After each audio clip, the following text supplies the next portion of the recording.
حضور سیدنا غوث العظم رضی اللہ تعالیٰ عنہ کی حیات اور تعلیمات. تو میں بلا تمہید اپنی بات آپ کی حیات طیبہ کے ذکر سے شروع کرنا چاہتا ہوں. حضور سیدنا غوث العظم شیخ عبد القادر جیلانی رضی اللہ تعالیٰ عنہ، ان کی ولادت 470 ہجری میں ہوئی.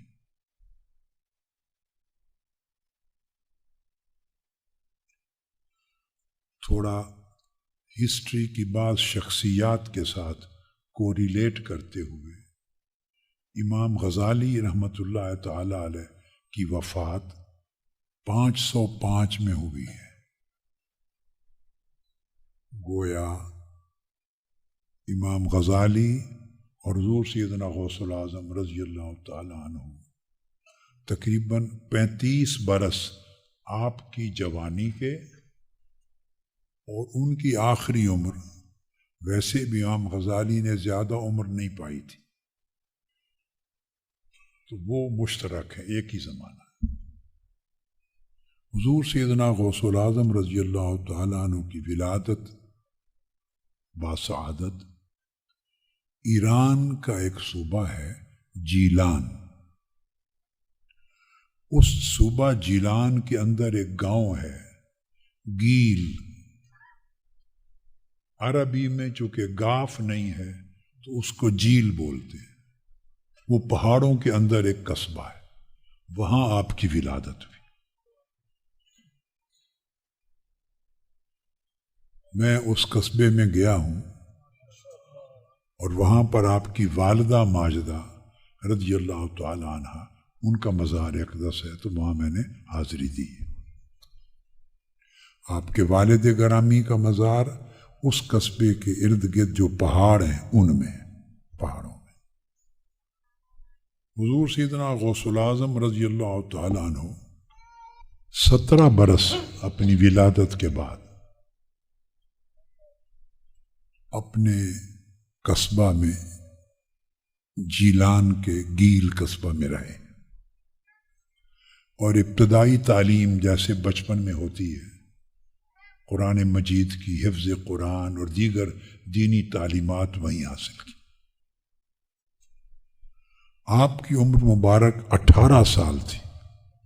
تو میں نے کہا نا حیات اور تعلیمات، تو میں آپ کو گو تھرو کرواؤں گا تاکہ شخصیت کا ضروری گوشے آپ کے ذہن میں جم جائیں. جب آپ کی عمر مبارک 18 برس ہوئی تو علم اور ثقافت کا گہوارہ اور مرکز علم و ثقافت کا بغداد تھا. آپ کے والد گرامی وصال فرما چکے تھے، تو والدہ ماجدہ نے آپ کو 18 برس کی عمر میں حصول علم کے لیے بغداد بھیج دیا. تو آپ بغداد تشریف لے گئے. کس عمر میں؟ 18 برس کی عمر میں.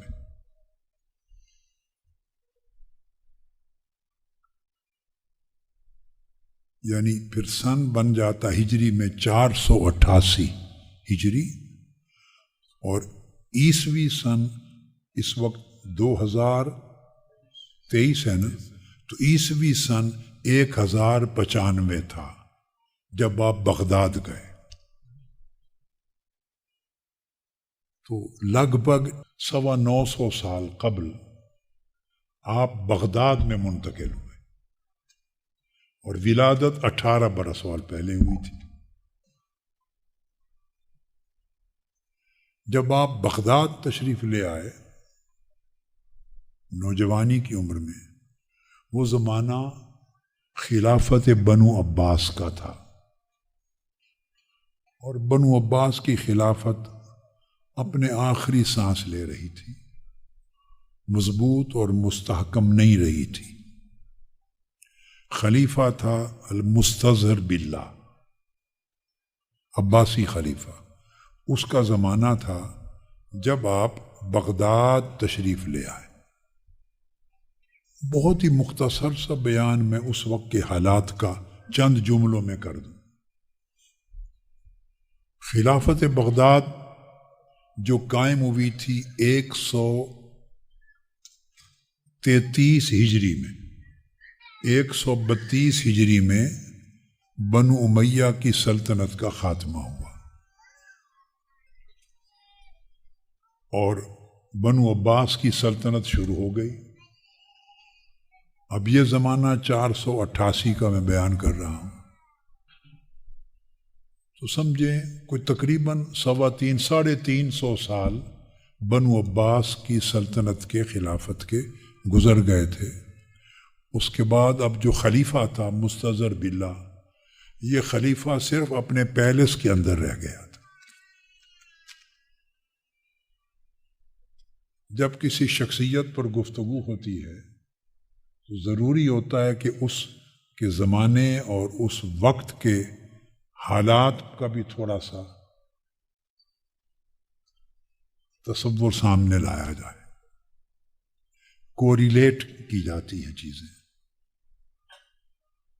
تو خلیفہ اس وقت صرف بغداد کے اندر، پورے بغداد پر ہی نہیں بلکہ اپنے پیلس کے اوپر ہی اس کی خلافت رہ گئی تھی، اور واقعتاً جو سلطنت تھی یا پاور تھی وہ جو ٹرکش قبیلہ تھا سلجوق، تو ان کے پاس سلطنت تھی۔ حکمران اصل پاور اور رول ان کا تھا، سلجوقوں کا، اور پھر ان کے مابین بھی سلطان ملک شاہ جو بہت نامور سلجوقی سلطان ہوا ہے، اس کے بیٹے تھے، تو ان کے بیٹوں کے درمیان کشمکش اور جنگ و جدال اور لڑائی رہتی تھی، ساری گیم آف پاور تھی۔ تو افراتفری کا زمانہ تھا، سیاسی طور پہ ایک افراتفری تھی۔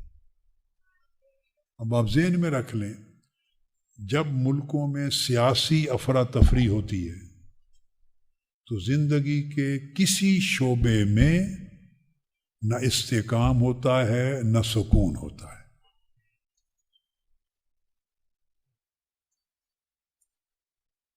آپ پاکستان کے حالات کو دیکھ لیں، دنیا کے کسی ملک کو دیکھ لیں، جہاں سیاسی عدم استحکام ہوگا بلکہ افراتفری ہوگی اور جنگ و جدال ہوگا اور بے یقینی کی صورتحال ہوگی، وہ سیاسی صورتحال انفرادی اور اجتماعی طور پر انسانی معاشرے کے ہر شعبے کو تباہ و برباد کرتی ہے۔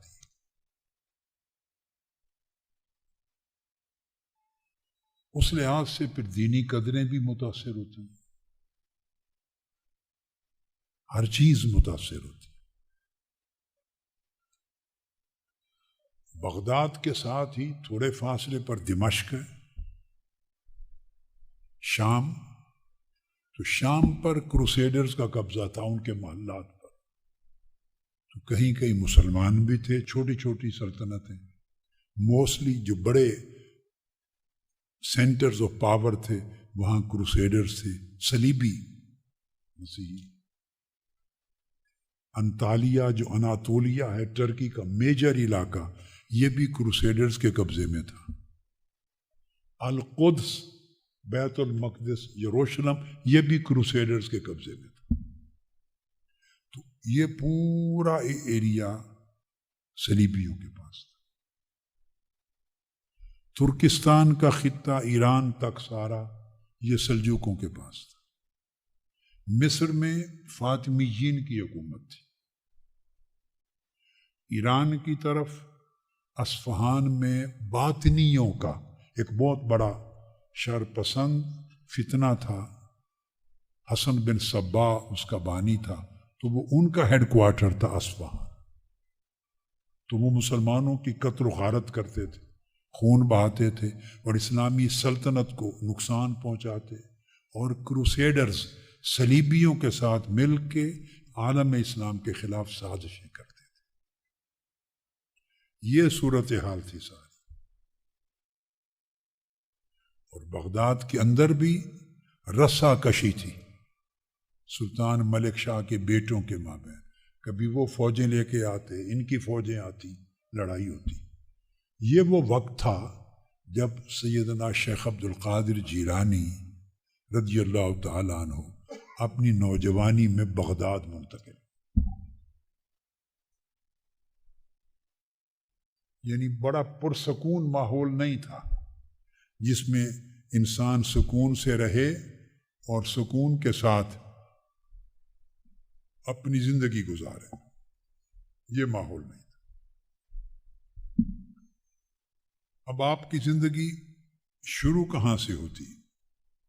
جب آپ تشریف لے آئے بغداد تو اس وقت ایک مدرسہ تھا آپ کے شیخ کا، باب العزج. وہ شیخ ابو سعید المخرمی آپ کے شیخ ہیں، اساتذہ میں سے. ان کا مدرسہ تھا. اب ان کا جو نام ہے لقب المخرمی، یہ کتب میں 3 طریقے سے آتا ہے.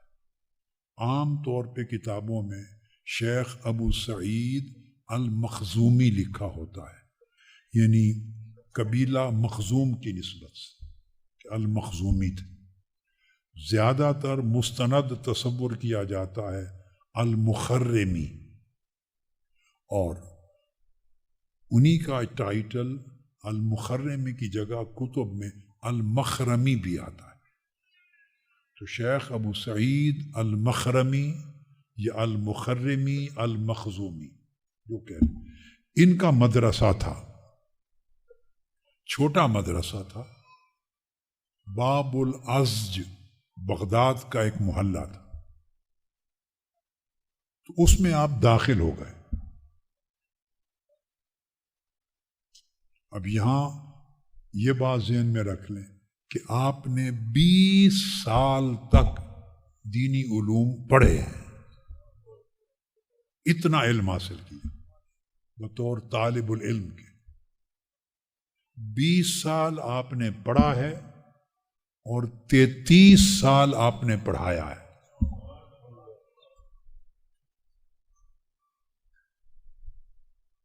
اب یہ 2 جملے اکٹھے جوڑ دیے تاکہ بھولیں گے نہیں، اس سے آپ کو ان کی شخصیت کا اندازہ ہوگا.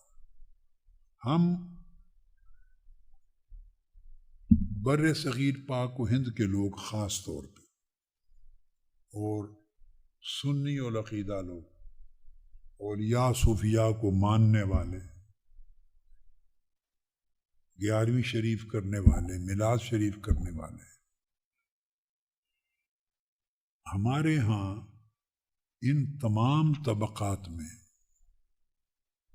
بہت سے تصورات پس پردہ چلے گئے ہوئے ہیں. ہم انہیں نہ ڈھونڈتے ہیں، نہ جاننے کی کوشش کرتے ہیں، نہ خواہش رہی ہے، نہ ان تصورات کو سمجھنا چاہتے ہیں.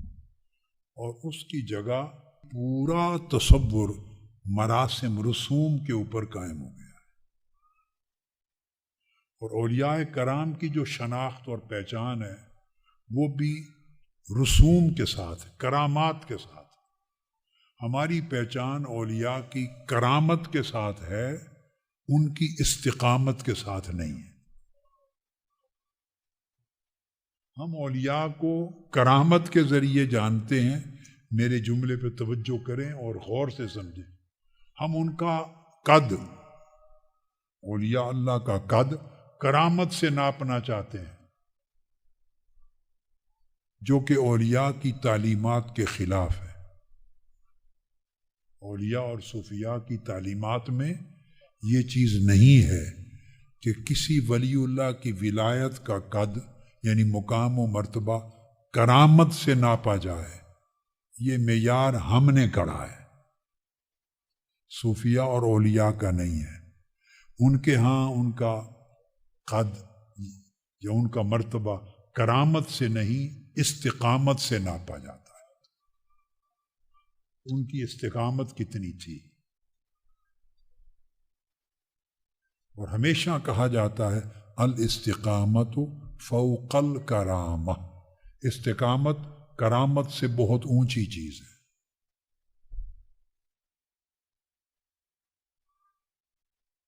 بہت سے اولیاء کرام اور صوفیاء کرام نے یہ کہا، میں ان کے نام نہیں لیتا کیونکہ بہت سے صوفیاء اور اولیاء نے ایک اصولی بات کی، اس کا خلاصہ یہ، وہ کہتے ہیں کہ اگر ہوا میں اڑنا ولایت ہوتی تو پرندے سارے ولی اللہ ہوتے، دریاؤں پہ چلنا اگر کرامت ہوتی، ولایت ہوتی، تو مچھلیاں ساری ولی اللہ ہوتی۔ سمجھ آئی آشم علی؟ جی مقصد بات کا یہ ہے کہ ولایت کبھی بھی اسلام کی تاریخ علم میں کرامت سے نہیں ناپی جاتی تھی، ولایت ہمیشہ استقامت سے ناپی جاتی۔ یہ نکتہ سمجھانے کے لیے صرف ایک واقعہ مختصراً تیزی سے کوٹ کرتا ہوں۔ حضرت بایزید بستامی رضی اللہ تعالیٰ عنہ، ان کو خبر ملی کہ دور فلاں ایک قصبے میں ایک ولی اللہ ہے، اہل اللہ ہے۔ آپ نے اپنے تلامذہ کو، مریدین سے فرمایا کہ چلو اللہ کا دوست ہے اس قصبے میں، اس سے ملاقات کے لیے جاتے ہیں۔ اللہ کے دوست اللہ کے دوستوں سے ملاقات کے لیے جاتے تھے۔ آپ میری بات سمجھیں، کامن رشتہ کیا تھا دونوں میں؟ اللہ کا۔ اب ہم نے اس ذات کو، اللہ کو درمیان سے نکال دیا اور آپس میں ہی ہو گئے۔ اس کا نتیجہ کیا ہوا ہے؟ کوئی ولایت کا دعوے دار، پہلی بات تو یہ ہے کہ ولی کبھی دعوے دار نہیں ہوتا تھا، جو دعویٰ کرے وہ ولی نہیں ہے، جو دعویٰ کرے وہ ولی نہیں ہوتا، اور وہ صوفی نہیں ہوتا، وہ عارف نہیں ہوتا، وہ اللہ کا دوست نہیں ہوتا جو دعویٰ کرے۔ ولایت نام نفی دعویٰ کا ہے، اس میں دعویٰ کی نفی ہوتی ہے۔ تو ہم نے جب اللہ کو، اس رشتے کو ایک طرف کر دیا، تو آج ولایت اور تصوف کا دعویٰ کرنے والے آپ دیکھیں گے کوئی کسی دوسرے کو ملنے نہیں جاتا۔ پنجابی میں ایک جملہ بولتا ہوں، وہ کہتے ہیں اتھے تھوڑ سی، ساڑھے کول تھوڑ سی تینوں جو اتھے اس نو ملن گئے ہیں، تو بت بن گئے اندر، بت، ہم بتوں کی پوجا کرتے ہیں، من کے اندر میں اور انا کے بت ہیں۔ تصوف اسلام نے دیا تھا ان بتوں کو توڑنے کے لیے۔ ہم نے بتوں کے مندر اور سومنات بنا لیے اپنے اندر۔ کسی کو ملنے کوئی نہیں جاتا، وہ سمجھتا ہے میری ہتک ہے، میں اس کو ملنے جاؤں۔ تو جب انسان سوچتا میں اس کو ملنے جاؤں، تو اس کا مطلب ہے وہ ابھی تک میں اور اس میں گم ہے، وہ میں گم ہے۔ جو میں گم ہے، اس نے اسے کب پانا ہے؟ وہ اللہ کو کب پائے گا؟ وہ تو اپنی میں گم ہے، اپنی میں گم ہے۔ تو صوفیاء اگلے زمانوں میں، اور میں نے دیکھا میرے بچپن، لڑکپن، جوانی تک کی عمر میں کچھ لوگ جن میں ان کی کچھ نہ کچھ صفات، اوصاف، اخلاق کے حصے چلے آ رہے تھے، ان میں بھی دیکھا کہ تواضع اور انکساری تھی، ان میں نہیں ہوتی تھی۔ یہ میں نے اپنی جوانی کی عمر تک ایسے لوگ دیکھے کہ میں سے پاک تھے۔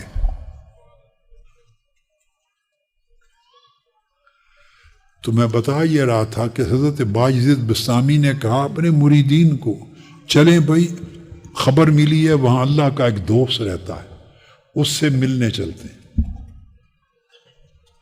تو جب کوئی محبوب کے دوست کو دیکھنے جائے یہ علامت ہے کہ واقعی یہ محبوب کا محبت کرنے والا ہے.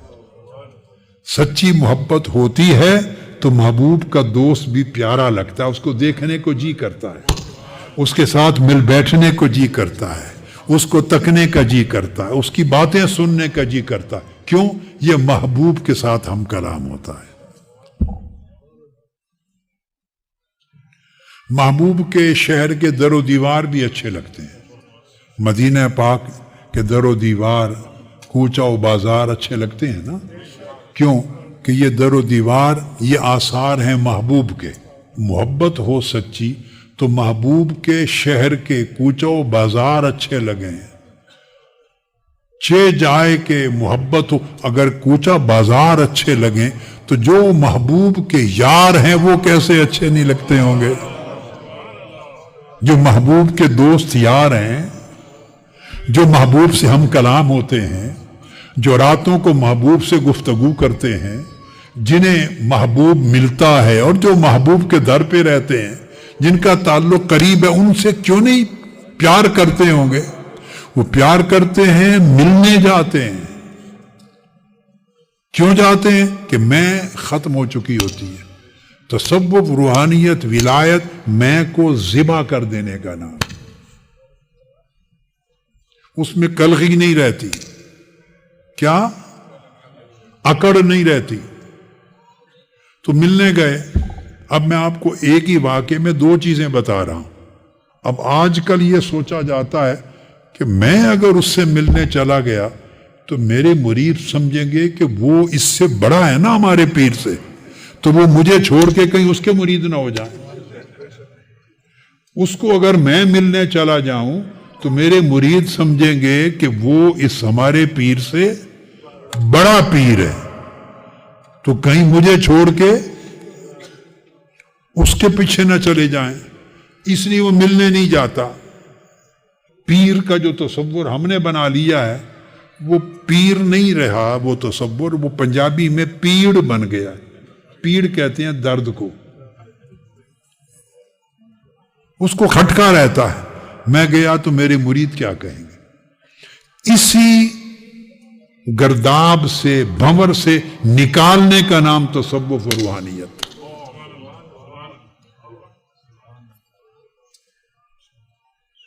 اسی گرداب سے نکالنے کا نام، اسی بھنور سے نکالنے کا نام روحانیت تھا.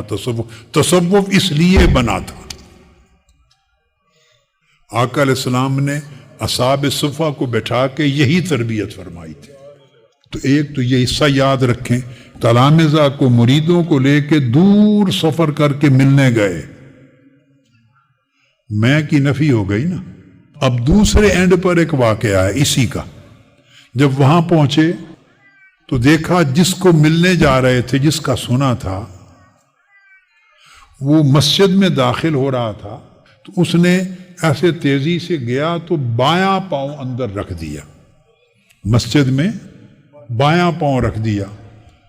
وہیں سے مریدوں کو لے کے واپس مڑ آئے. پھر ملے نہیں. آپ دیکھیں اب اولیاء اور صوفیاء کے ہاں اصل قدر و قیمت کس شے کی تھی. مریدوں نے پوچھا آپ اتنا سفر کر کے آئے اس کو ملنے، اور وہ سامنے تھا تو واپس مڑ کے جا رہے ہیں. آپ نے فرمایا اس نے بایاں قدم اللہ کے گھر میں رکھ دیا. جس کو محبوب کے گھر کا ادب نہیں ہے اسے محبوب کا ادب کیا ہوگا.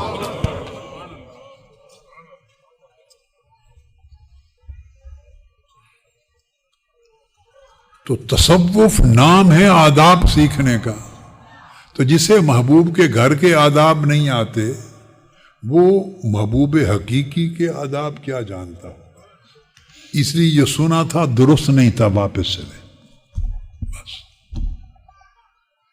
یہ میں نے ضمناً ایک بات سمجھا دی. تصوف، روحانیت اور ولایت کو اکٹھا کریں تو کنسپٹ کلیئر ہو. تو آپ مدرسہ میں داخل ہو گئے اور پھر جب حضرت شیخ ابو سعید المخرمی یا ابو سعید المخزومی کا انتقال ہو گیا تو انہوں نے وہ مدرسہ آپ کو دے دیا. انتقال سے قبل، وصال سے پہلے مدرسہ آپ کو دے دیا. آپ نے اپنی زندگی کی ابتدا پھر میں نے بتایا کہ 20 سال پڑھنے پہ گزارے تھے، اور جب 20 سال پڑھے تو انہی 20 سالوں میں ریاضات اور مجاہدات بھی کیے. عشاء کے وضو سے نماز فجر کا پڑھنا، ساری رات اللہ کے لیے جاگنا، دین کے لیے جاگنا، پڑھنے کے لیے جاگنا، پڑھانے کے لیے جاگنا، اللہ اللہ کرنے کے لیے جاگنا، صرف ایک کام کے لیے نہیں، اللہ اور اس کے دین کے لیے جاگنا. 30-40 برس عشاء کے وضو سے فجر، یہ معمول. اور پھر جب مدرسہ بن گیا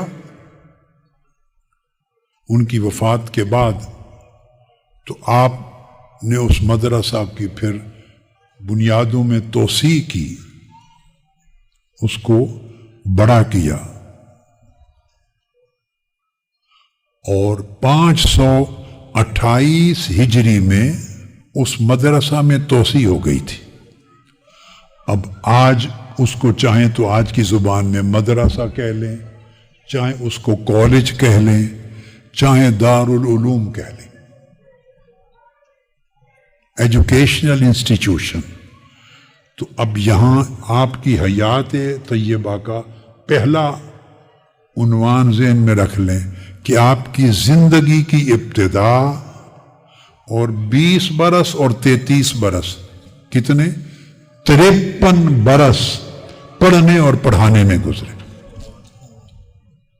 میں نے کہا نا کہ برصغیر پاک و ہند میں ہم پہچانتے ہیں صرف کرامتوں کے حوالے سے، اور ان کی پوری زندگی اور حیات و تعلیمات نگاہ سے اوجھل ہو جاتی ہیں، اور ہم انہیں جاننا بھی نہیں چاہتے، چونکہ اگر تعلیمات کو جانیں گے اور ان کی سیرت اور حیات کو جانیں گے تو ان جیسا بننا پڑے گا، ان کی راہ پہ چلنا پڑے گا، ان کی تعلیمات کو قبول کرنا پڑے گا.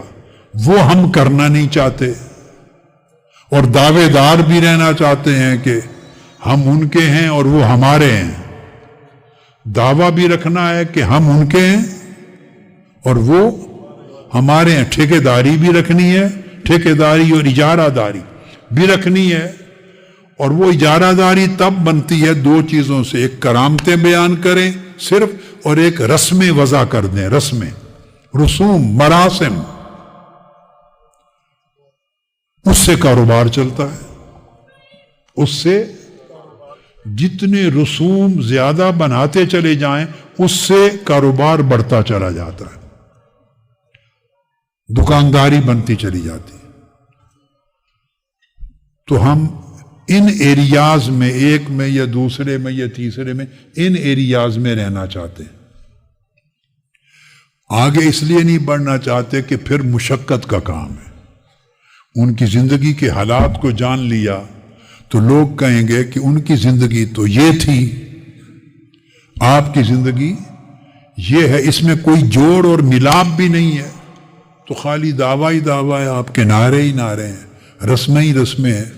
حقیقت کا کیا تعلق ہے ان کی حیات کے ساتھ اور ان کی تعلیمات کے ساتھ؟ وہ مشکل ہے. اس لیے ہم تعلیمات سے بھاگتے ہیں، تعلیمات سے بھاگتے ہیں، چونکہ تعلیمات سے کاروبار نہیں چلتا. اب آپ دیکھ لیں 90 برس کے قریب آپ کی عمر مبارک ہے، اور آخری سال تک آپ نے تعلیم و تربیت جاری رکھی، واعظ و ارشاد جاری رکھا، تدریس جاری رکھی آخری وقت. امام ابن قدامہ المقدسی اور بھی کئی محدثین وہ بیان کرتے ہیں کہ ہم آپ کی خدمت میں آئے آپ سے پڑھنے کے لیے. آپ کی حیات مبارکہ کے آخری 6 ماہ باقی تھے، وصال ہو گیا، ان آخری 6 ماہ میں ہم آپ سے پڑھے. 90 برس کی عمر تک ائمہ، محدثین، مفسرین، علماء کو پڑھاتے تھے. درجہ بڑھتا گیا نا طلباء کا بھی، مگر علم کا شغف آپ نے اپنے پہلے قدم سے لے کر حیات طیبہ کے آخری قدم تک قائم رکھا. تو سیدنا غوث الاعظم رضی اللہ تعالیٰ عنہ کی ولایت، جو ولایت کبریٰ ہے، ولایت عظمیٰ ہے، جسے غوثیت کبریٰ کہتے ہیں، جن کی وجہ سے ان کو غوث اعظم کا ٹائٹل دیا جاتا ہے، وہ مدار طریق علم پر ہے. اس کا مدار طریق علم پر ہے، اور ہمارا مدار اخراج علم پر ہے. علم کو نکالنے پہ ہمارا کام چلتا ہے. وہ بچپن سے وفات کے آخری سال تک انہوں نے آلموسٹ 85 برس زندگی کے 85 برس علم پر گزارے. پھر آپ کا فرمان ہے، یہ بات نہیں ہے کہ میں نے آپ کو پڑھ کے جتنا سمجھا اور جانا ہے یہ میری رائے ہے. نہیں، ایسی بات نہیں. میں تو ایک چھوٹا سا طالب علم ہوں، اور شاید ابھی طالب علم بھی نہیں بن سکا، مگر یہ میری رائے نہیں ہے. حضور سیدنا غوث الاعظم رضی اللہ تعالیٰ عنہ کا اپنا ارشاد ہے. آپ کا ایک قصیدہ غوثیہ ہے، ورد کے طور پہ، وظیفہ کے طور پہ طریقہ قادریہ میں لوگ پڑھتے ہیں، مشائخ دیتے ہیں. اس میں آپ فرماتے ہیں، درست العلم حتی صرت قطبا ونلت السعد من مولا الموالی. فرماتے ہیں میں نے علم حاصل کیا، اور علم حاصل کرتا گیا، اور علم حاصل کرتا گیا. علم حاصل کرتے کرتے میں قطب یعنی غوث ہو گیا.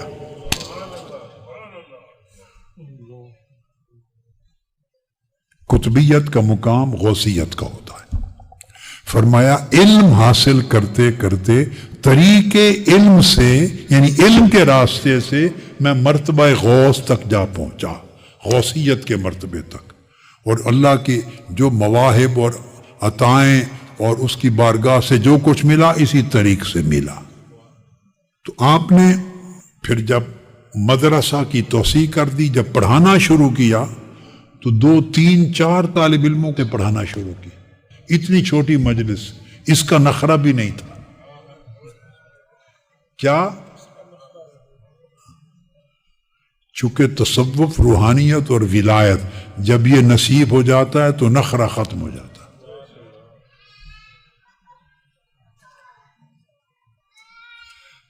2 2 3 3 4 4 طلباء کو پڑھایا چھوٹی مجلس میں، اور پڑھاتے پڑھاتے واعظ و ارشاد کی مسند پہ فائز ہوئے. تو پھر ایک وقت وہ آیا کہ جب آپ واعظ فرماتے تو آپ کی مجلس میں 70,000 لوگ ہوتے تھے. 2 3 4 سامعین سے شروع کیا اور 70,000 سامعین تک آپ کا حلقہ درس پہنچا. آپ اندازہ کر لیں بغداد شریف کی ارد گرد کی گلیاں بھر جاتی ہوں گی. اور آپ کی کرامات میں سے یہ کرامت تھی، چونکہ لاؤڈ سپیکر تو تھا نہیں، لہذا جس طرح آواز پہلی صف میں بیٹھا آدمی سنتا تھا اسی طرح کی آواز آخری صف کا آدمی سنتا تھا.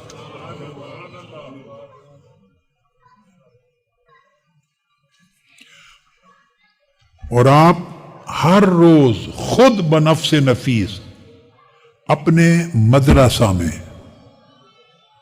آج کی لینگویج میں کہہ لیں کالج میں، دارالعلوم میں، ابھی یونیورسٹی تو نہیں کہہ سکتے اس کو، جو مرکز علم تھا آپ کا دارالعلوم، اس میں ہر روز 13 علوم آپ خود پڑھاتے تھے، خود پڑھاتے تھے. اتنے بڑے ٹیچر تھے، اتنے بڑے پروفیسر تھے، اتنے بڑے استاذ اور معلم تھے. آپ عظیم عالم تھے، عظیم مدرس تھے، عظیم مفسر تھے، عظیم محدث تھے، عظیم فقیہ تھے، عظیم متکلم تھے، عظیم مفتی تھے، عظیم صوفی تھے، عظیم زاہد و عابد تھے، عظیم عارف تھے، عظیم ولی تھے، عظیم ہیومینیٹیرین لیڈر تھے، عظیم مصلح تھے، عظیم مجاہد تھے۔ آپ کی شخصیت ہماگیر شخصیت تھی۔ ہم نے صرف ایک رخ صرف سامنے رکھا ہوا ہے، باقی سارے رخ ہماری نگاہوں سے وہ چلے۔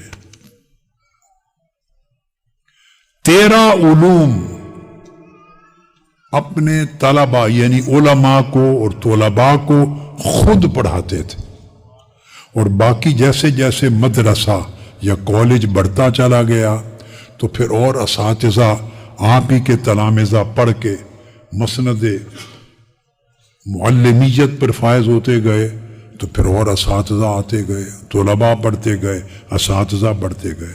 اس میں علوم القرآن پڑھاتے، علم القرآن، علم التفسیر، علم الحدیث، علم الفقہ، علم الافتاء، اصول الفقہ، اسلامک جورسپروڈنس، اسلامک لا، یہ سارا علوم پڑھاتے۔ پھر اس طرح پھر آقا علیہ الصلوۃ والسلام کے دین کی مختلف برانچز جتنے علوم کی تھی وہ ساری پڑھاتے تھے۔ پھر علم الزہد، علم السلوک، علم التصوف، تزکیہ اور احسان کے علوم، یہ سارے پڑھاتے۔ اب آپ حیران ہوں گے، ایک اس سے آگے بات کرنے لگا، صرف یہی نہیں پڑھاتے تھے۔ آپ کے مدرسہ میں، آپ کے کالج میں، بعد میں اس کا نام مدرسہ باب الشیخ اور مدرسہ تو شیخ عبد القادر الجیلانی ہو گیا۔ جو شیخ ابو سعید مخزومی کا مدرسہ تھا یا شیخ ابو سعید المخرمی کا، وہ پھر آپ کے نام سے منسوب ہو گیا مدرسہ شیخ عبد القادر الجیلانی۔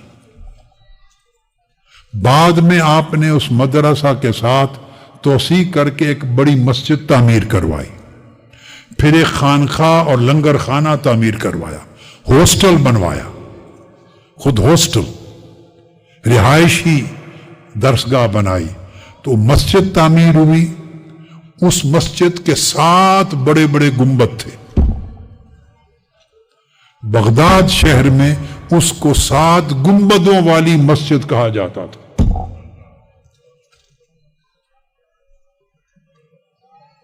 مسجد القباب السبع، 7 گنبدوں کی مسجد، جو معروف نام جامع شیخ عبد القادر الجیلانی۔ اور یہ وہ مدرسہ ہے اور مسجد جہاں اس وقت آپ کا مزار پاک ہے۔ پھر اس کا نام باب الشیخ ہو گیا، پہلے باب العز کہلاتا تھا علاقہ، اور توسیع ہوئی تو باب الشیخ ہو گیا اس محلے کا نام۔ اچھا، یہ تو علوم دینی تھے، شرعی، جو آپ پڑھاتے اور جو اس مدرسہ میں پڑھائے جاتے۔ ان کے علاوہ اسپیس سائنسز پڑھائی جاتی تھی۔ حضور سیدنا غوث العظم رضی اللہ تعالیٰ عنہ کے مدرسہ میں اسپیس سائنسز یہ پڑھائی جاتی تھی، آسٹرونومی پڑھائی جاتی تھی۔ اس مدرسہ کے اندر یہ علوم پڑھائے جاتے، جیالوجی پڑھائی جاتی تھی، زمین کے اندر جو کیا کیا ہوتے ہیں خزانے، جیالوجی پڑھائی جاتی، جیمالوجی پڑھائی جاتی، پتھروں کے علم سارے۔ اس کے علاوہ میں نے بتایا سوشیالوجی پڑھائی جاتی تھی۔ آپ کے مدرسہ باب الشیخ، مدرسہ شیخ عبد القادر الجیلانی، سائنس آف کانفلکٹ ریزولوشن پڑھائی جاتی۔ اگر لوگوں میں اختلاف ہو جائے، تنازع ہو جائے، اس کو پیسفلی ریزالو کیسے کرنا ہے، ڈسپیوٹ کو پیسفلی سیٹل کیسے کرنا ہے، یہ سبجیکٹ پڑھایا جاتا تھا۔ آپ جدیدیت دیکھیں، کبھی اس پرسپیکٹو میں کسی نے سوچا کہ غوث العظم شیخ عبد القادر جیلانی کون ہے اور کیا ہے؟ علم کے سارے چشمے آپ کے مرکز سے پھوٹتے تھے، دینی علوم کے بھی، دنیاوی علوم کے بھی۔ یہ سارے علوم وہاں پڑھائے جاتے. پھر مدرسہ جب بڑھ گیا، مسجد بنا دی، پھر ایک بہت بڑی لائبریری قائم کی، بہت بڑی لائبریری قائم کی. لاجیکل سائنسز پڑھائی جاتی تھی، منطق اور علم الکلام. آپ نے اس مدرسہ کے لیے، اس بہت بڑے اسلامک کالج کے لیے، پھر آپ نے وسائل، ریسورسز کریٹ کیے. یہاں پر ایک بات کہنا چاہتا ہوں، اس سے آپ کی عظیم ہستی اور شخصیت کا ایک اور پہلو نکھر کے سامنے آئے گا. یہ جو دور ہے یہ اب سلاجقہ کا دور ہے، یعنی سلجوقی حکمرانوں کا. اور آپ کے زمانے سے پہلے سلجوقی سلطنت تھی، سلطان ملک شاہ، اس کا وزیر اعظم تھا نظام الملک، اور امام غزالی کا زمانہ تھا. آپ کی جوانی کی عمر کے اندر نظام الملک نے سلجوق سلطنت کے وسائل سے بغداد میں مدرسہ نظامیہ قائم کر دیا تھا. یہ پہلی یونیورسٹی تھی، اسلامک یونیورسٹی ہم کہہ سکتے ہیں. تو مدرسہ نظامیہ پھر بغداد کے علاوہ اصفہان اور دیگر علاقوں میں 7 مختلف شہروں میں 7 اسلامی بڑے بڑے مدارس بنائے گئے یا اسلامک یونیورسٹیز، جن سے درس نظامی کا یا مدارس نظامیہ کا نام چلتا ہے. وہ ان کا بانی نظام الملک طوسی تھا، طوس کا رہنے والا تھا. طوس علاقہ ہے ایران میں جہاں سیدنا امام علی رضا کا مزار اقدس ہے، مشہد مقدس. اس پورے علاقے کو طوس کہتے تھے. تو نظام الملک طوسی وزیر اعظم تھا سلطان ملک شاہ سلجوقی کا. اس نے اسلامی مدارس بنائے، یونیورسٹیز. ان میں سے جو بغداد کا مدرسہ تھا اس کے ایک وائس چانسلر پہلے امام الحرمین الجوینی تھے. ان کے بعد امام غزالی اس کے وائس چانسلر تھے. پھر ان کو وہ اس طرف لے آیا، طوس کی طرف. اب میں کہنا یہ چاہتا ہوں کہ سلطنت مدارس پہ خرچ کرتی تھی اس وقت. سلطنت سلجوقی سلطنت کے وسائل. عباسی خلیفہ تو بالکل ایک سمبولک خلیفہ تھا نا، بالکل ایک برائے نام، ایک امبریلا تھا صرف. تو سلجوقی سلطنت مدارس پہ خرچ کرتی تھی، تنخواہیں دیتی تھی علماء کو، اساتذہ کو، مدرسین کو، طلباء کے اخراجات، ان کے لنگر کے، رہائش کے. تو تمام اخراجات ان کی کفالت حکومت کرتی تھی. اور بغداد میں مدارس تھے، مگر جو بات بتانا چاہتا ہوں، اسی شہر میں غوث العظم رضی اللہ تعالیٰ عنہ بھی تھے. آپ نے اس وقت کی سرکار کے کسی مدرسہ میں جاب نہیں کیا.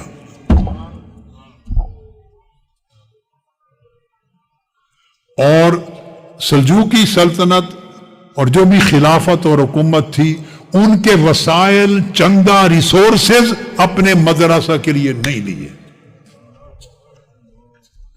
آپ کی غیرت کا اندازہ کریں، آپ کی شخصیت میں حریت کا اندازہ کریں.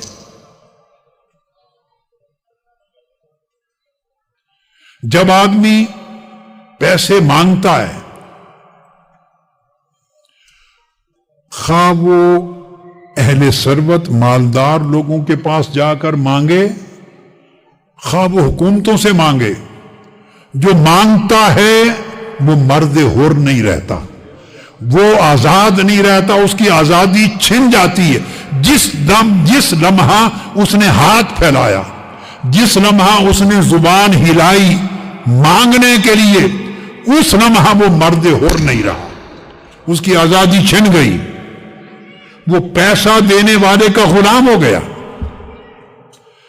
اب وہ اس کی خوشی کو سوچے گا، اس کے ماتھے کے تیور کو دیکھے گا، اس کے لیے حلال حرام کرے گا وہ. آپ میری بات سمجھ رہے ہیں؟ فتوے بیچے گا، اس کو پیسہ چاہیے، اسے وسائل چاہیے. اور یہ فتویٰ بیچنا آج شروع نہیں ہوا، یہ بنو امیہ کے دور سے فتوے بک رہے ہیں، بنو عباس کے دور سے فتوے بک رہے ہیں. ہر زمانے کا سلطان اور بادشاہ خلیفہ، اس کے محل میں علماء کی ایک مجلس ہوتی تھی، اور اس کے اندر ہی کچھ لوگ، بلکہ اکثریت فتویٰ بیچنے والوں کی ہوتی. غیرت مند کم ہوتے، چونکہ وسائل نہیں تھے. جو غیرت مند ہوتے وہ امام احمد بن حنبل کی طرح کوڑے کھاتے. جو غیرت مند ہوتے امام شافعی کی طرح کیس میں بغداد میں ان کو بیڑیاں پہنا کر، چینز پہنا کر یمن سے بغداد لایا گیا تھا، جیل میں رکھا امام شافعی رضی اللہ تعالیٰ عنہ کو. امام احمد بن حنبل کو جیل میں رکھا. یہ عباسی خلفاء تھے، ائمہ جن کے دم سے امت کا دین اور فقہ اور احکام شریعت قائم ہے. امام مالک کو گھر میں ہاؤس اریسٹ کر دیا، 24 سال تک مدینہ میں رہ کر مسجد نبوی میں نماز جمعہ پڑھنے نہیں دی گئی ان کو. امام مالک.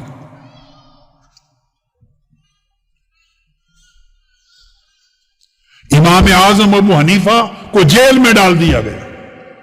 یہ عباسی خلیفے تھے، اور جیل میں عمر بھر رکھا، حتیٰ کہ جنازہ امام اعظم ابو حنیفہ کا جیل سے نکلا.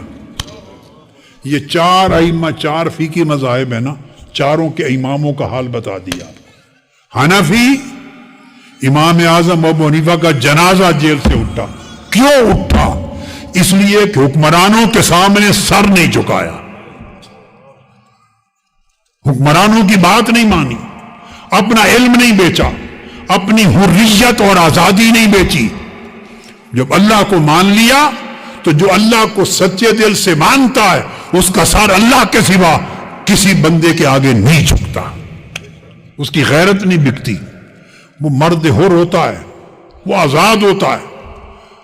اس کو ایسا ہونا چاہیے کہ دنیا ڈرے اس کے رعب سے.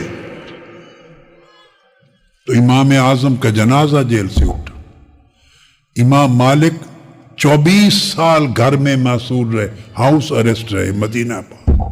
امام شافعی نے جیل کاٹی، امام احمد بن حنبل نے جیل بھی کاٹی، کوڑے بھی کھائے. یہ چاروں فقہی مذاہب کے بانیان کا حال ہے. باقیوں کو تو پھر تذکرہ سبجیکٹ نہیں ہے، یہ میں نے اشارے دیے آپ کو. تو فتوے اس وقت بھی بکتے تھے جب یزید نے امام علی مقام علیہ السلام کو شہید کرنے کے لیے منصوبہ بنایا ہوگا، اریسٹ کرنے کا، اور مدینہ سے نکالا، تو اس وقت بھی فتوے بکے ہوں گے. ابن زیاد کے دربار میں بھی فتوے بکے ہیں، ہوں گے نہیں، بکے ہیں ایکچول. جب کوئی بڑا قدم سلطان اٹھاتا ہے، بادشاہ ہے وقت، تو وہ اس زمانے روایت تھا جو کہ اسلام کا نام یوز کرنا ہے، دین کا نام، فتویٰ یوز کرنا ہے، تو فتوے بکتے تھے. تو جب آپ مدد لیتے ہیں تو آپ کی آزادی ساتھ چلی جاتی ہے. بیلنس کر کے چلنا بڑا مشکل ہو جاتا ہے، اور بعض امور میں پھر آپ بول نہیں سکتے، چپ رہتے ہیں، بالکل خاموش رہتے ہیں. لہذا حضور سیدنا غوث الاعظم رضی اللہ تعالیٰ عنہ، قطب ربانی، غوث سمدانی، محبوب سبحانی، سیدنا شیخ عبد القادر الجیلانی، ان کی غیرت نفس، عزت نفس، آزادی، حریت اور مقام و مرتبہ اس اینگل سے دیکھیں کہ وسائل نہیں ہیں.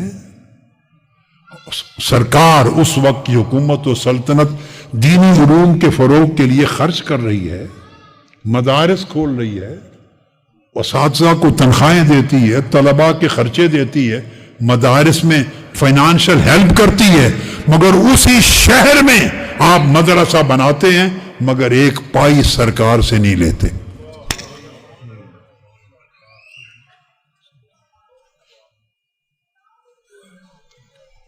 غوث اعظم اسی طرح تو نہیں بن گئے یوں ہی.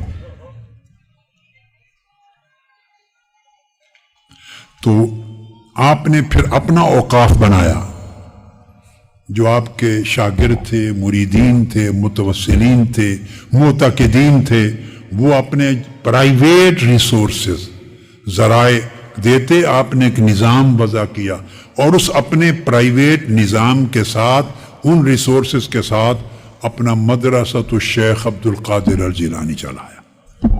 اس سے اساتذہ کو تنخواہیں بھی دیتے، طلباء کا لنگر بھی ہوتا، رہائش بھی اور خرچات بھی ہوتے، اور توسیعات بھی ہوتی، توسیعات بھی اور تعمیرات بھی ہو رہی تھی، اور نشر خیر ہوتی، دعوت کا کام ہوتا، دین کی تبلیغ ہوتی، تجدید ہوتی، اور اشاعت ہوتی، اور تعلیم ہوتی، تدریس ہوتی. حتیٰ کہ اس کے ساتھ پھر رفاع عامہ کا کام کرتے.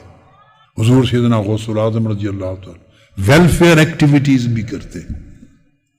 ہیومینیٹیرین سروسز بغداد شہر میں آپ دیتے، غریبوں کے لیے دسترخوان لگواتے، ان کے لیے لنگر کھولتے، ان کی مالی ضروریات کی کفالت کرتے. گلی کوچے میں لوگوں کو مشکلات ہوتی، وہاں مدد کے لیے اپنے طلباء کو بھیجتے، کہیں خود بھی تشریف لے جاتے، خلق خدا کی امداد کرتے. تو شخصیت انقلابی تھی، مزاج مجاہدانہ تھا، فکر میں تحرک تھا، فعال تھے.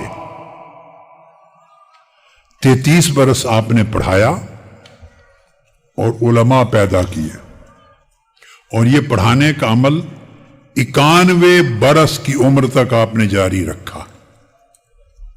ہجری سن میں 91 ہو جاتا ہے اور عیسوی سن میں 90 برس، 90 یا 99 برس آپ نے عمر مبارک پائی. آپ نے ریاضات و مجاہدات بھی کیے، زندگی کا مدار علم پر رکھا، زہد پر، ورع پر، تقوی پر، حریت پر مدار رکھا. اور جو افراد آپ نے پیدا کیے 5 قسموں کے،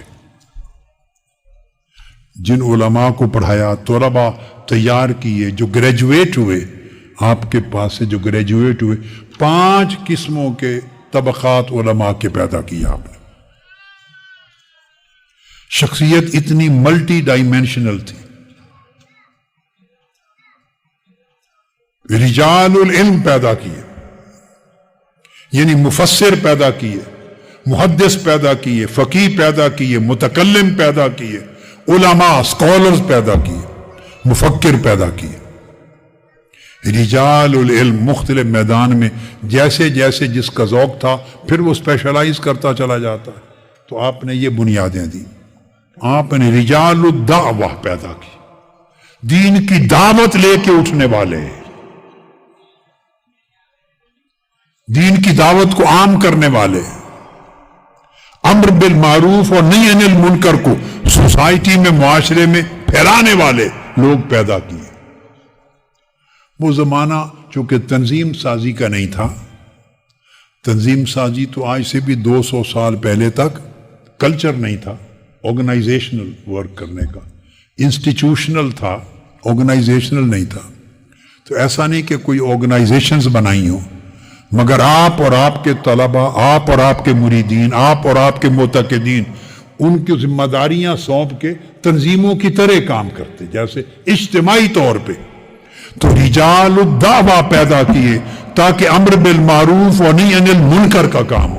جہاں ظلم ہو رہا ہے، جہاں ناجائز ہے، جہاں ناانصافی ہے، وہاں کھڑے ہو جاتے، مظلوم کی مدد کے لیے کھڑے ہوتے، اللہ کے دین کے احکام پھیلاتے. تو رجال العلم پیدا کیے اور رجال الدعوہ، دعوت اور پریچنگ کے لوگ پیدا کیے. اور پھر تیسرا آپ نے رجال التزکیہ پیدا کیے. رجال التزکیہ، سلوک، تصوف، روحانی معرفت، عبادت، زہد، ورع، تقوی، صدق، اخلاص، یہ پیوریفیکیشن جو سیلف پیوریفیکیشن ہے، یہ رکھنے والے لوگ پیدا کیے جن سے صوفیاء وجود میں آتے. تو صرف آپ نے صوفیاء نہیں دیے اس امت کو، آپ نے سب سے پہلے علماء دیے، پھر آپ نے دعات دائی دیے، پھر آپ نے صوفیاء دیے، اولیاء دیے، اور صرف اصحاب تزکیہ نہیں، چوتھے پھر آپ نے رجال الصلاح والجہاد پیدا کیے، معاشرے کی اصلاح کرنے والے مصلح ریفارمرز پیدا کیے، چونکہ خود ریفارمرز تھے، آپ خود بھی ریفارمر تھے، دین کو ریوائیو کیا، مجدد تھے، ریفارمر تھے، ریوائیولسٹ تھے، مجدد تھے، تو دین کی دعوت دینے والے لوگ پیدا کیے، دین کا علم پھیلانے والے لوگ پیدا کیے، دین کی روحانیت کو فروغ دینے والے لوگ پیدا کیے، اور پھر دین کے لیے سوسائٹی کی اصلاح کرنے والے، ریفارمز کرنے والے لوگ پیدا کیے، اور کروسیڈرز کے ساتھ جنگیں ہو رہی تھی، آپ نے رجال الجہاد بھی پیدا کیے، بڑے لوگ جو جہاد کریں وہ بھی پیدا کیے۔ یہ پانچوں قسم کے لیڈر امت کو مدرسہ غوث العظم سے ملے رضی اللہ تعالیٰ عنہ، پانچوں قسموں کے لوگ۔ یہ وہ زمانہ تھا سلطان نور الدین زنگی نے القدس فتح کرنے کے لیے انیشلی ایک سلطنت قائم کر کے اپنا آغاز کیا کام کا، جس کو ان کے بعد سلطان صلاح الدین ایوبی نے ٹیک اوور کیا۔ حضور سیدنا غوث العظم رضی اللہ تعالیٰ عنہ کے تلامذہ بیت المقدس کی آزادی میں پیش تھے، آپ کے شاگرد مدرسہ غوث العظم سے گریجویٹ ہونے والے سلطان نور الدین زنگی کے ساتھ اور بعد ازاں سلطان صلاح الدین ایوبی کے ساتھ اس صلاح الدین ایوبی کے جیش لشکر کی فرنٹ لائن پر حضور غوث العظم کے طلاب تھے، تقریباً 4000 کے قریب آپ کے طالب علم اس میں شریک تھے، فتح بیت المقدس کرنے والوں میں۔ بدقسمتی یہ ہے کہ جب مورخ تاریخ لکھتا ہے تو ہمارے ہاں مورخ کا قلم اور اس کی تاریخ کے صفحات صرف بادشاہوں کے گرد گھومتے ہیں، یہ بدقسمتی ہے، چونکہ ذہنی غلامی ہے۔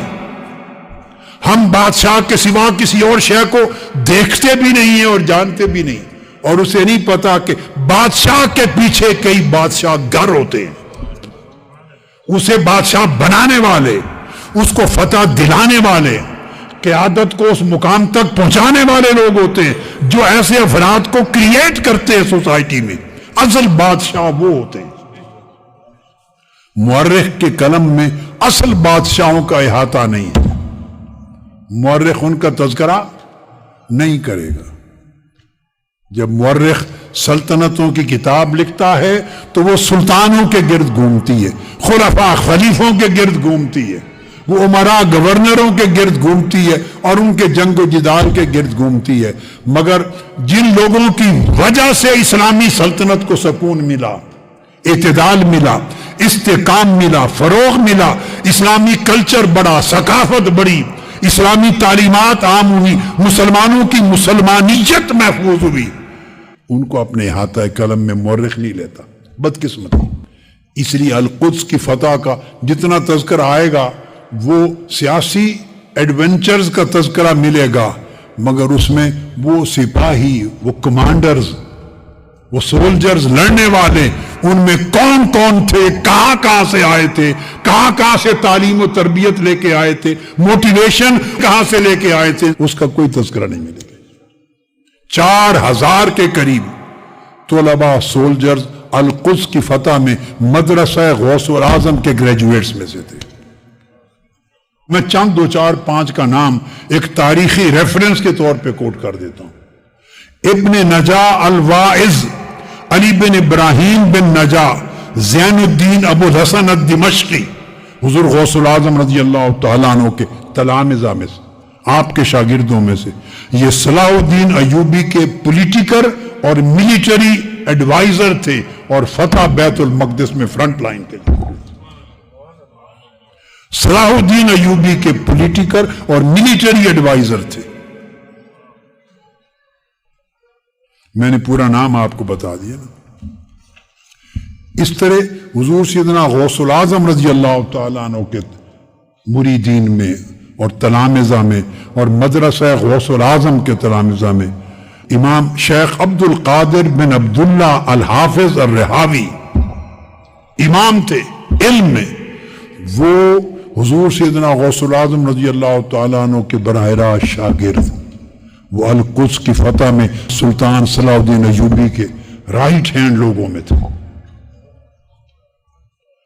پھر حضور سیدنا غوث العظم رضی اللہ تعالیٰ عنہ کے اپنے بیٹے، سگے بیٹے حضرت سید موسیٰ بن شیخ عبد القادر الجیلانی، ان کو آپ نے سلطان نور الدین زنگی کی طرف بھیجا، اور وہ سلطان نور الدین زنگی کے چوٹی کے کمانڈر اور ایڈوائزرز میں سے تھے. سلطان صلاح الدین ایوبی سے بھی پہلے نور الدین زنگی کے ایڈوائزر تھے، اور ان کے کمانڈنگ رول رکھنے والے لوگوں میں حضور غوث پاک کے صاحبزادے حضرت سید موسیٰ بن شیخ عبد القادر الجیلانی. دمشق بھیجا انہیں، اور جو نور الدین زنگی کی جو لیڈرشپ تھی اس کے ساتھ کام کیا انہوں نے. وہاں فکر دیا لوگوں کو، کانسیپچل کلیئرٹی دی، انسپیریشن مہیا کی، موٹیویشن دی، فتویٰ دیا، ان کی تعلیم تربیت کی، اور راہ راست پہ ان کو لگایا سپاہیوں. پھر شیخ موفق الدین ابن قدامہ المقدسی حضور غوث العظم رضی اللہ تعالیٰ عنہ کے شاگردوں میں سے ہیں. وہ سلطان صلاح الدین ایوبی کے ایڈوائزر تھے.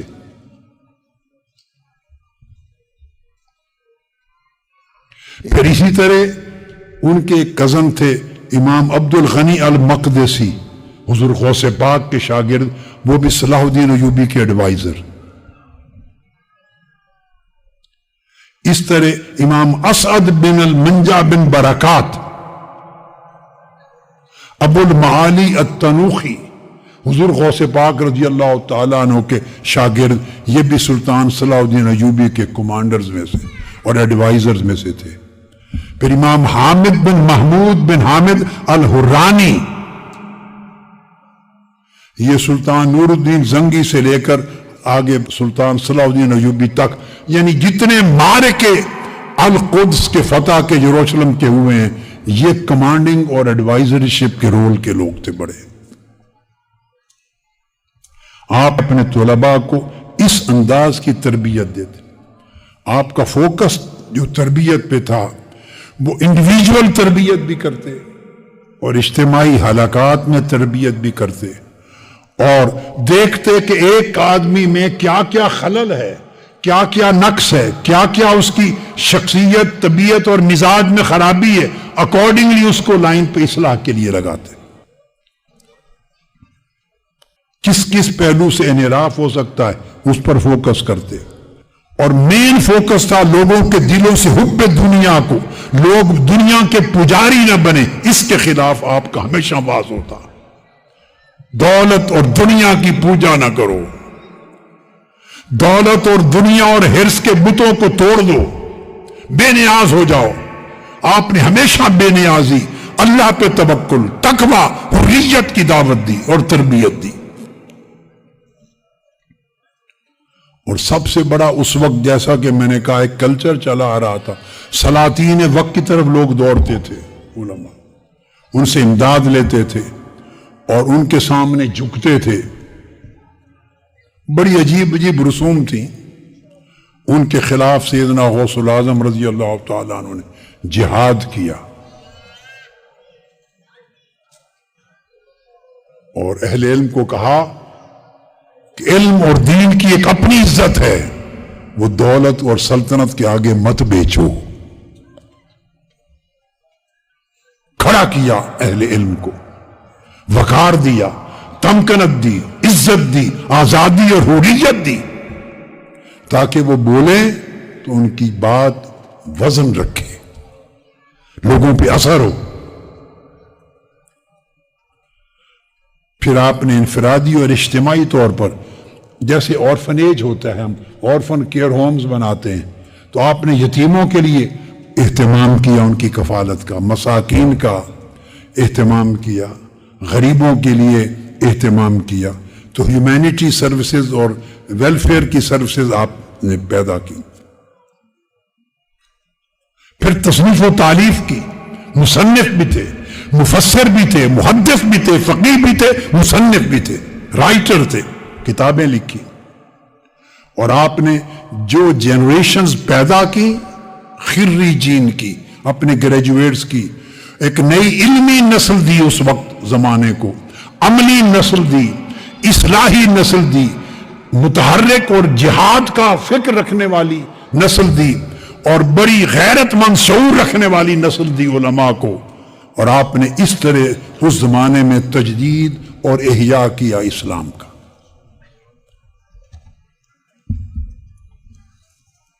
یہ آپ کی ذات اقدس کے حوالے سے کچھ باتیں تھیں جو ضروری حد تک میں نے اختصار کے ساتھ بیان کی۔ چونکہ میں نے کہا کہ پہلے 20 برس آپ نے پڑھا اور 33 برس آپ نے پڑھایا، ایک طویل فہرست ہے آپ کے اساتذہ کی جن جن شیوخ سے پڑھا، علوم القرآن جن سے پڑھا اور علوم التفسیر، اس کی طویل فہرست ہے کتب کے اندر۔ یعنی آپ حیران ہوں گے کہ جتنے اساتذہ ہیں ہمارے ہاں اسماء و رجال کی اور تراجم کی بڑی مستند کتب ہیں، امام ذہبی کی سیر و اعلام النبلاء، اور امام ابن الاسیر کی الکامل فی التاریخ، اور علامہ ذہبی کی تاریخ الاسلام، اور شذرات الذہب، الوافی بالوفیات، اس طرح کی بڑی بڑی، اور کتاب الذیل علی طبقات الحنابلہ اور طبقات الحنابلہ امام ابن رجب الحنبلی کی بڑے بڑے ائمہ کی کتب ہیں۔ حضور سیدنا غوث الاعظم رضی اللہ تعالیٰ عنہ کا ذکر طویل ابواب پر مشتمل ہر کتاب میں ہر محدث نے کیا ہے۔ یعنی آپ کا نام اور آپ کا کام اور مرتبہ اتنا مستند تھا کہ کوئی محدث اور اسماء و رجال اور تراجم رجال کا امام آپ کے نام کو مس نہیں کر سکا، اور آپ کے تمام اساتذہ کے اسماء بھی اس طرح علم الحدیث کی کتب میں آتے ہیں۔ اب وہ تفسیر کے شیوخ الگ ہیں، علوم قرآن کے اساتذہ الگ ہیں، حدیث کے بہت سارے درجنوں کی تعداد میں اساتذہ اور شیوخ ہیں جن سے آپ نے علوم الحدیث پڑھے، اور درجنوں کی تعداد میں جن سے آپ نے فقہ پڑھی، حنبلی فتویٰ آپ فقہ شافعی اور حنبلی کا جمع کر کے دیتے تھے۔ عربی ادب کے لیے شیوخ ہیں، زہد اور تصوف کے شیوخ ہیں، بہت سارے اساتذہ سے آپ نے زندگی میں پڑھا اور پھر عمر بھر پڑھایا۔ یہ آپ کی ذات کے چند ضروری گوشے ہو گئے، مگر اب اس دوسرے اور آخری حصے میں بڑا اہم آپ کی تعلیمات میں فوکس کرنا چاہتا ہوں کہ آپ کے نزدیک طریقت، سلوک اور تصوف کیا ہے۔ حضور سیدنا غوث الاعظم رضی اللہ تعالیٰ عنہ کی جمی کتب میں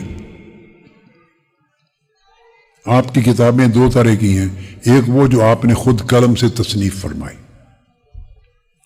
جیسے غنیت الطالبین اور چند دیگر کتب ہیں، کچھ آپ کے مواعظ اور آپ کے خطبات کے مجموعے ہیں، وہ بھی مستند ہیں۔ ہر جگہ آپ نے ایک بات کامن کی ہے، لوگوں کو بتائی، تصوف سمجھانے کے لیے اسی میں روحانیت اور اسی میں ولایت۔ فرمایا کہ ہمارا طریق تصوف، ہماری طریقت، ہماری روحانیت، ہماری ولایت، فرمایا یہ 8 خصلتوں پر مشتمل ہے۔ یاد رکھ لیں کتنی؟ پھر بولیے 8 خصلتیں اور خوبیاں جمع ہوں تو یہ تصوف ہے، یہ روحانیت ہے، یہ ولایت، یہ طریقت ہے۔ اس سے بقایا چیزیں ہماری بعد کے زمانوں کی ضروریات ہیں جو لوگوں نے اپنی ضروریات کے لیے وضع کی۔ آپ کی اساسی تعلیمات فرماتے ہیں کہ تصوف مبنی ہے 8 خصلتوں پر. ایک السخا، بولیے، دوسری الرضا، تیسری الصبر، چوتھا الاشارہ، پانچویں الغربہ، چھٹا التصوف، ساتواں السیاحہ، اور 8ویں خصلت الفقر. فرمایا 8 خصلتیں جس میں جمع ہوں وہی صوفی ہے، وہی عارف ہے، وہی روحانی ہے اور وہی ولی اللہ ہے. اب سخا، اب اختصار سے 8 کا مفہوم سمجھا دیتا ہوں، اور یہ مفہوم بھی آپ کی کتب سے ہے، آپ کے فرمودات میں. سخا اردو میں آپ جانتے ہیں اس کا معنی ہوتا ہے سخاوت. اب اس کی تعریف یہ ہے، سیدنا مولا علی المرتضیٰ کرم اللہ وجہ الکریم، ان کا ارشاد ہے جسے امام جلال الدین سیوطی نے جامع الاحادیث میں آپ کا قول اثر روایت کیا. سخا کی تعریف کی ہے، بڑی آسان اور بڑی دل میں اتر جانے والی اور آسانی سے سمجھ آ جانے والی تعریف. فرماتے ہیں سخا یہ ہے کہ جو مانگے بغیر دیا جائے وہ سخا ہے، اور جو مانگنے پر دیا جائے وہ حیا ہے.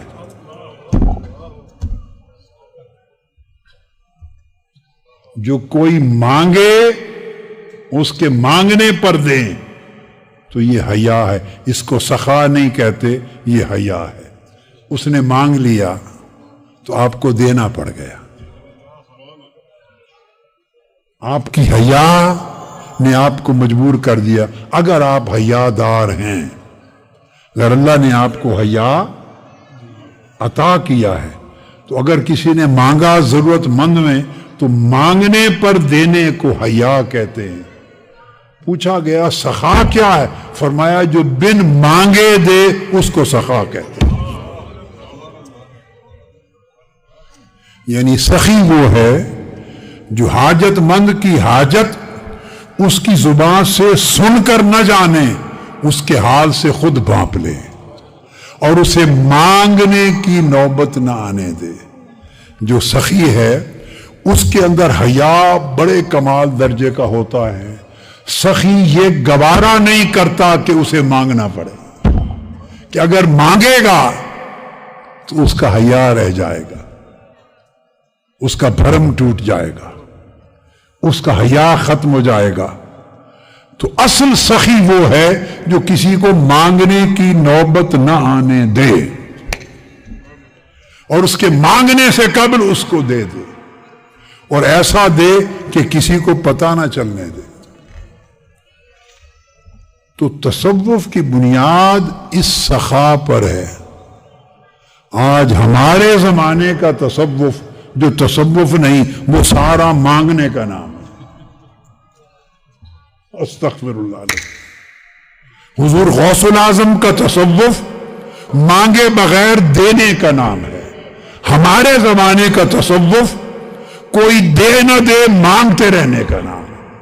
ہر دروازے پر مانگنے کے لیے جانا، سالانہ مانگنے کے لیے چکر لگانا، ڈھونگ طرح طرح کے رچانا، طرح طرح کے بہانے بنانا اور بڑے بڑے مکر اور فریب کرنا، مانگنے کے 100 طریقے سیکھنا. ہماری زندگی ساری مانگنے اور بٹورنے پہ گزرتی ہے. ہم دینے والے رہے نہیں.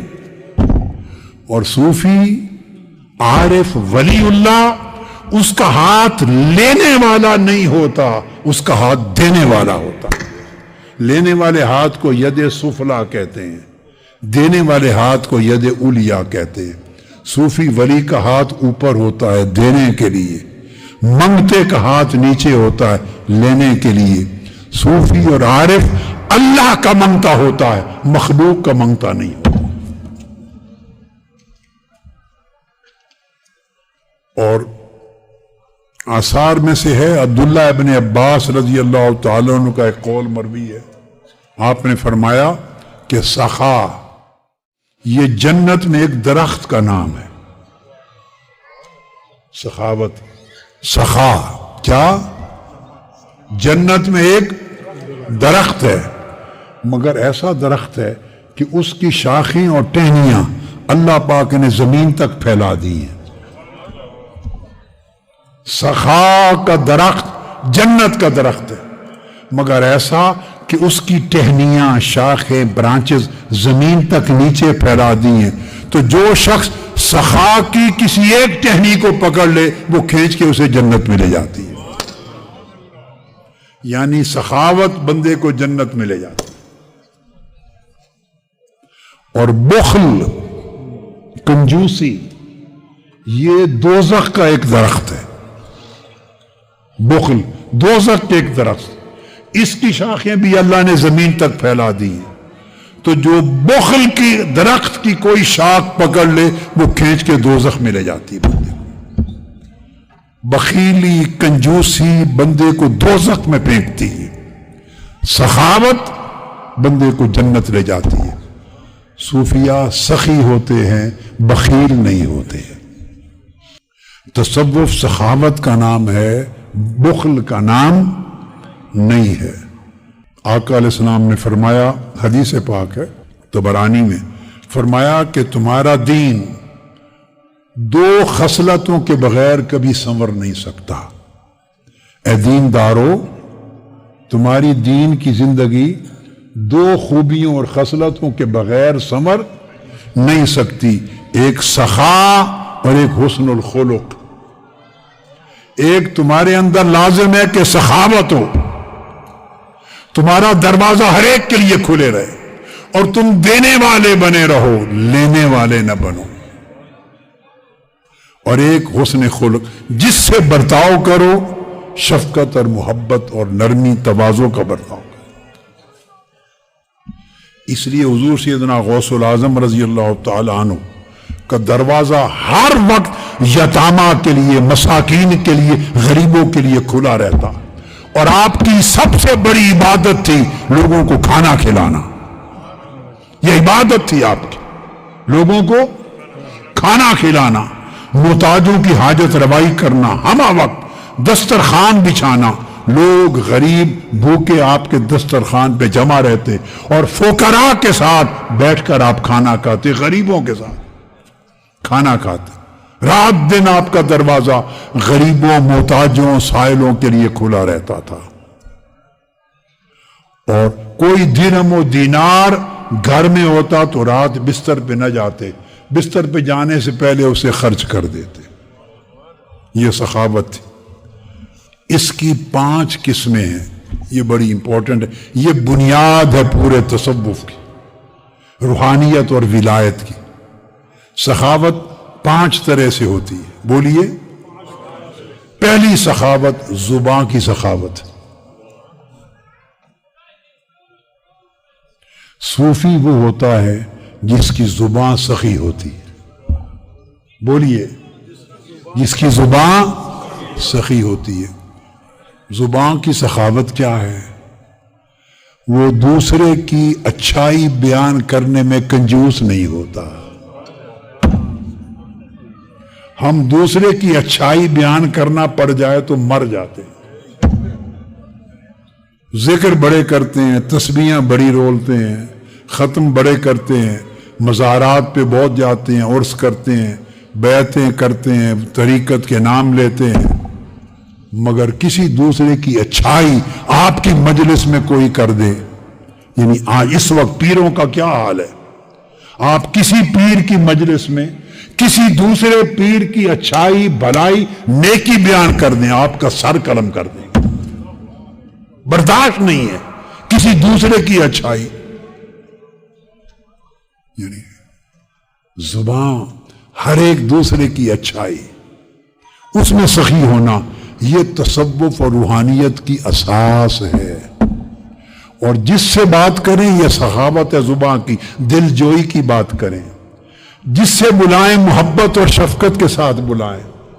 ٹوٹے ہوئے دل آپ کے لفظوں سے جڑیں. ہم بولتے ہیں تو جڑے ہوئے دل ٹوٹتے ہیں.